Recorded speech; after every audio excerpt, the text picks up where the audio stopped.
Nadolig llawen. Dewch i ystyried ystyr y Nadolig a chreu atgofion gyda ni wrth ddathlu geni Iesu. Dilynwch ni ac ymunwch â ni at Cwmpawd, Eglwys Efengylaidd Gymraeg Caerdydd, ar blatfform Facebook, YouTube a Trydar. Eleni, rydym yn dathlu'r Nadolig yn rithwyr gyda gwasanaeth Nadolig arbennig am 10:00 bore Sul yr 20 o Ragfyr.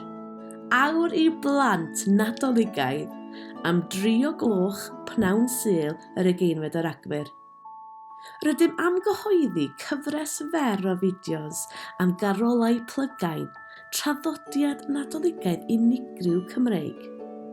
A chroeso i chi ymuno â ni bob Sul yn ein hoedfa ar-lein am 10:00. Cliciwch ar y linc i ymuno a dod i nabod ni'n well. Nadolig llawen oddi wrth Eglwys Efengylaidd Gymraeg Caerdydd.